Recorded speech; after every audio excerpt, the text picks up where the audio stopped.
Hey, good afternoon, everyone. Tractorman 44 here. Hey, I've been running this little Frontier mill for, I don't know, maybe a year in September, so maybe a year and a half. I don't know everything there is to know about it. I don't know that much about milling, actually. But there are some things that I really like about it, and there are some things that I don't really like about it. Well, nothing that I really don't like, but the main thing is you got to keep up with everything being square and plumb. Now, if you notice, I've got my own homemade trailer built underneath this thing, and it's a very substantial trailer, but unfortunately, this is just a temporary location, so I just have some 2x6s underneath my jack stands to hold it level. So when we have a lot of rain or whatever, and I'm actually doing some sawing, it has a tendency to work a little bit, and it wants to settle down somewhat. So you always have to make sure you throw your level across the frame, the bed frame, make sure that everything is nice and square, and also run lengthways across the bunks and make sure that it's running pretty much level, front to rear. But other than that, I mean, it's really a pretty handy mill. It's being all manual is really an eye-opener to me. The fully hydraulic mills would be a godsend. And I come up on circle mills, and the circle mills is so much easier to handle the logs on with the carriage moving and everything, just so much easier. But at any rate, one of the main things I found is whenever you're putting logs onto the bunk, especially with an elevator like this, I use the forks on either one of the tractors, sometimes the skid loader and everything. And you want to be careful because, just like I said, I've only got 4,000 or 5,000 pound jack stands on the four corners, and these bar joists, even though they are substantial, they're very stout. If you're too rough with dropping your logs and everything, you can literally sink those a little bit into the ground, and that'll throw you off somewhat. Then the other thing, you want to be careful when you're putting your logs on. Don't let them roll and smash into your backstops with a big bam, because what it'll do, it'll actually knock those out of plumb. Okay, if they're not perfectly square up and down, what'll happen is you'll start cutting a parallelogram instead of a square whenever you're squaring up for a cant. So always keep you level around here, and if you suspect something's happened, or if you've racked one pretty hard, throw the square on it and just double check. Only takes a few minutes with a 13 millimeter to straighten these guys back up. And that's what I'm going to do today. I'm going to go and go through the whole routine, just a little bit of this, a little bit of that, to make sure everything is kind of square and plumb. One thing I don't like about it, if you take a look at this bunk right here, see how that baked on enamel's all busted off?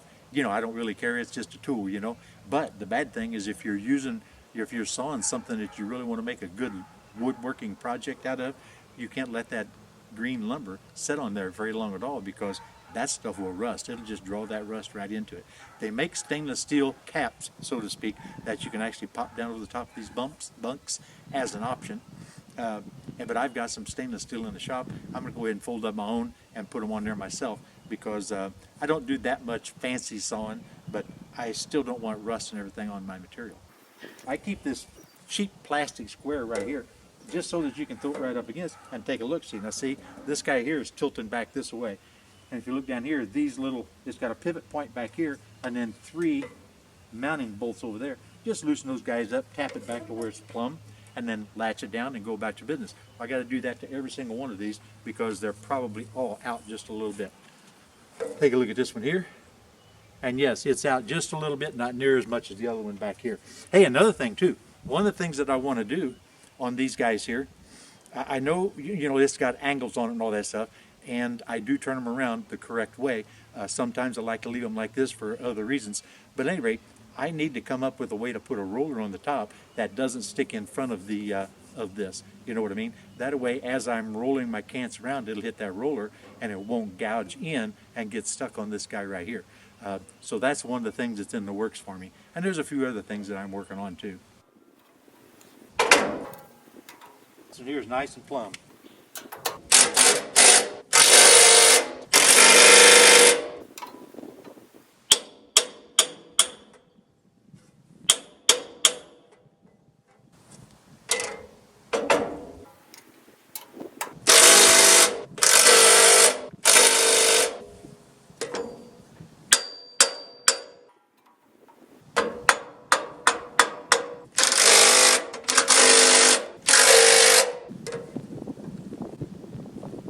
Now when it comes to leveling the bed frame horizontally, I like to go to the far extreme, the far end, and I like to put it right on the actual bed frame rail. You can probably easily do it up here on the bunk.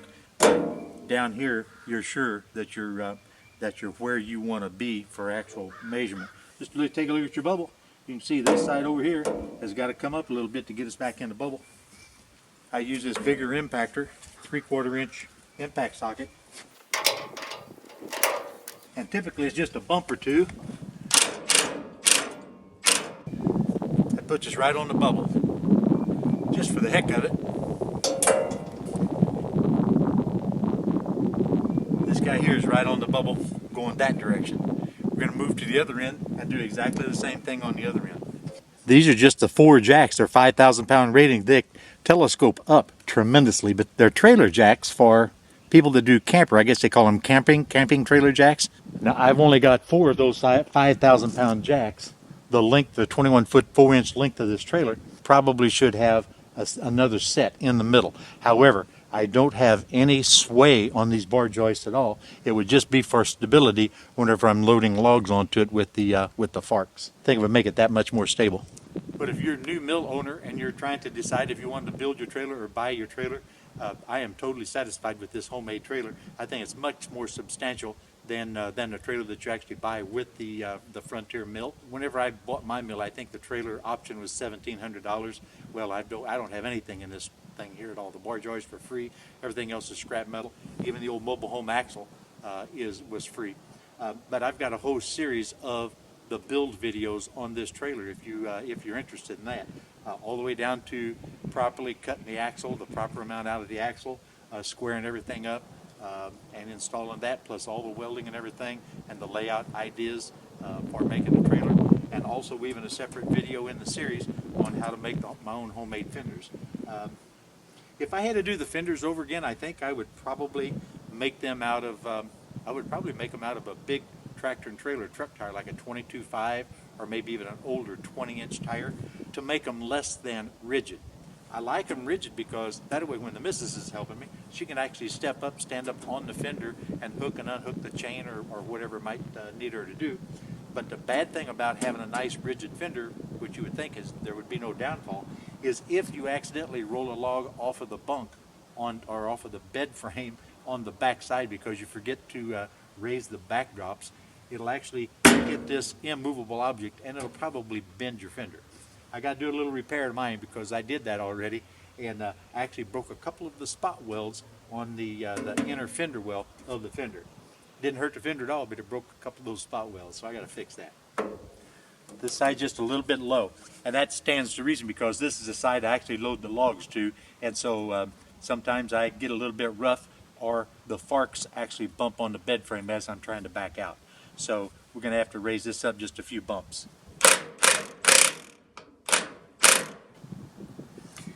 Dead nut. That's all it took, just a few little bumps like that. Now what you can do to check for level is you can just go from bunk to bunk, and as long as it stays level, you don't have to worry about it. But if you're going down the same direction on every set of bunks, then you have to either raise or lower one end or the other. And I'm perfectly level this direction from front to back, so I don't think there's going to be a problem from end to end. Every one is perfect. Whenever I set this up, I've got a whole detailed video on how I set it up. But what I did is I actually set a laser level on the end over there, on one end, and I shot a laser beam all the way down, and I took my tape measure, and then just to make sure there was no swag in it, I took my tape measure and then measured every one of the bunks to the laser beam to make sure that everything was perfectly running true. And of course it was. Now there's a way to do it with string. They'll show you all that in the manual. And I did this after I did the string setup, just to verify. But if you go with bar joists, you'll find out that there's going to be no dipping or anything of this bed frame at all, no matter what log you got on it. And I've had a couple of pretty good sized logs on it, so I'm really happy with it. Now the next thing that you want to do is you want to make sure that your saw head is running perfectly perpendicular to the bed frame. And the way you do that is just merely take your tape measure, measure from the far side of the bunk to the bottom or the top of the blade, doesn't matter. I'm going to measure to the bottom of the blade. I am exactly 15 inches to the bottom of the blade. Now over here, at the other extreme of the bunk, measure again, and I'm 15 1/16. So this is 1/16 inch higher. So what I've got to do is I've got to go back here and I've got to adjust the cable that supports the saw head to make sure that I get equal dimensions on both sides. And these guys right here are your adjustment for raising or lowering one side of the saw head. There's one on this side and there's one on the other side. It's very self-explanatory. Now you have to lubricate these cables every time you use it. Simply because you don't want it to get rusty and snap on you. There's a little oil port up here on this elevation crank. You're supposed to stick your oil spout in there and dribble a couple of drops of oil in there on that cable loop every time you use it. Once you have your turnbuckles adjusted to the exact height on both sides of the saw head, and you come back out to your scale, and on the back scale, which is the red line, it should say exactly what you're reading from the top of the bunk to the bottom of the blade. And that's 15 inches right here. And that's what I've got now is 15-inch adjustment. I'm showing 15 inches here. That tells me that as I'm making the pass from the bottom of my blade down to the bunk, there's 15 inches more material left. So you can use that to calculate what kind of material you can cut out of the remaining portion of the cant. And then the blue scale is where you set for 3/4 boards, 1-inch board, 6/4 boards, or 8/4 boards, full 2-inch, or 9/4 boards, 2 1/4 inch boards. It's really odd, but right now it's on the 6 or the 4 scale, either one. Now if I was cutting 6/4 material and using this scale here, I would just rotate the handle to drop it down after the last cut to where it lines up with the next 6. If I was actually cutting 4/4 material or 1-inch material, just rotate the handle until the blue line lines up with the next 4. You see what I mean? Now if I needed an 8/4 or 2-inch material, I have to adjust this guy right here, loosen that up. See, the red line stays fixed, so the rear stays fixed. So I would set this on the 8. That gives me a full 2-inch cut, taking into consideration the kerf of the saw blade. So you will end up with a full 2-inch thick material. One thing I really don't like are these real cheap latches, these real cheap door latches. They actually have a safety catch on them. You have to release the safety catch before you can open the door latch. Well, my own ignorance about it, I did not realize that, and I literally broke one whenever I was actually setting the mill up before I ever brought it outside, and then I immediately strained and broke the other one. So I probably need to upgrade those to a much heavier latch. That'd be a simple and quick upgrade. But other than that, this is all looking good under here. I've got no problem with the bearings. This one happens to be permanently lubricated bearings. Some of them, I think the older ones, probably had greasable bearings inside there, but this one is not. So it's good for the lubrication, it's good for the life of the bearings, but unfortunately, bearing life will be shortened because you can't lubricate them. Another thing on the short list of things I don't like is the discharge chute. The discharge actually has a little grill that's actually across the front of that opening, and it really plugs up quickly. If you notice, mine's missing. I literally cut that out because it plugs up almost instantly, especially if you're when you're sawing green wood, freshly cut green wood. You're fighting it all the time.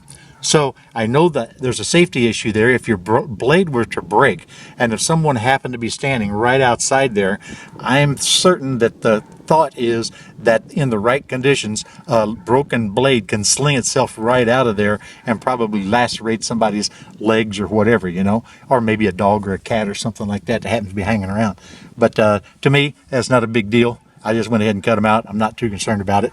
And also, I went from the aluminum discharge duct to a plastic discharge duct because the plastic one's going to be more flexible, and as it comes into contact with my cants and everything over here on the ground, it won't do the damage like it did to this one over here. I think I covered this during the assembly and the checkout procedure on this thing, but this originally had both of these cables come out and attached to the single point. What I did, I changed that to a dual point. I went ahead and drilled this out and put me a 1/4 bolt all the way through there and put me 2 points to where those cables pull straight out of these two sheaths by the handle, and I think it's going to extend the life of my cable considerably because they're not pulling together at an angle right there and causing them to fail. That's just my thoughts. In general, I'm totally tickled pink with the mill. Being as that's an entry-level mill essentially in the bandsaw market, I think it's one of the better lower-end mills.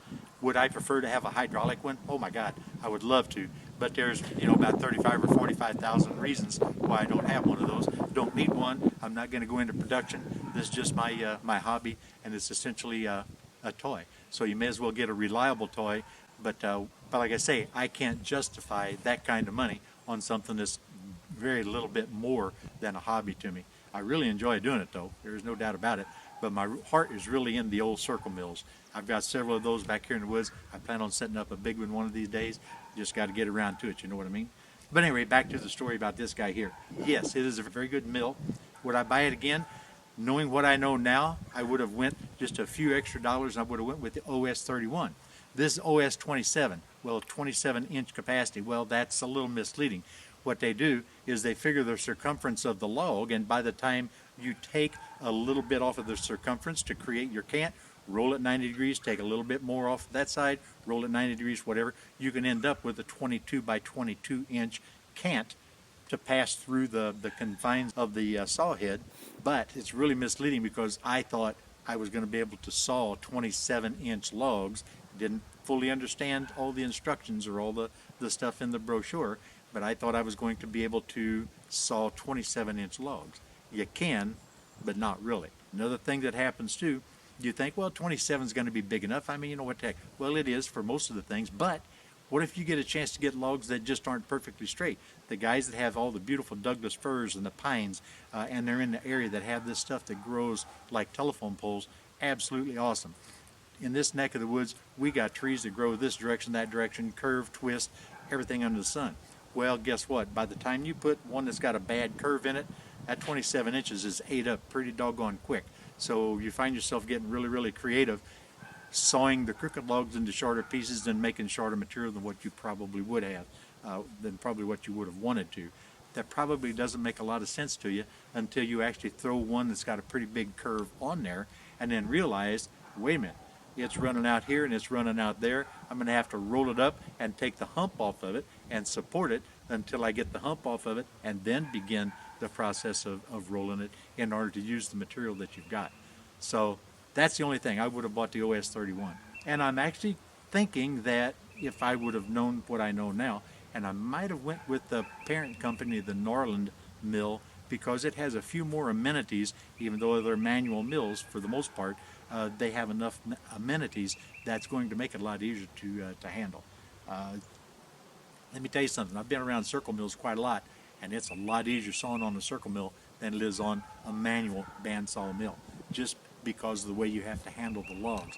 On the circle mill, ain't nothing to it, you know what I mean? But anyway, the bandsaw, you literally have to work for it. That's why you see me on some of the larger ones dropping that log dog on there and then go ahead and raise it up with a loader tractor and giving it a roll like that, because quite frankly, I ain't gonna string that hard anymore. Don't want to, don't need to, and I'm not going to. So the motor so far has been bulletproof, purrs like a kitten, starts all winter long, had no problems with it. I saw it out here in some of the most brutal cold weather, and it fired up absolutely perfectly, no problems whatsoever. And I am so glad that I went with the electric start on this 13.5 horsepower, because I can't imagine, rope starting, at my age anyway, rope starting in cold weather. Well, guys, I don't specialize in doing reviews. I don't really consider this a review. It's more or less just nothing more than my thoughts about having used it for a year and a half. And it's just kind of a walkthrough about what I do typically, just to make sure that it's still going to cut reasonably true and square and make me some pretty good material. So hope you all enjoyed that. I know it's probably a little bit long-winded, but it doesn't matter. There's a lot of things that need to be said about these, and it is really a very good mill. That's all I can tell you. And would I buy it again? Yes, I would, but I would definitely go with the OS 31. So, hey, that's all I got, man. This is Tractorman 44, and I'm out of here, guys. Actually, I'm going to put another log on this thing, and we're going to make some sawdust yet this afternoon. So now I'm out of here, guys.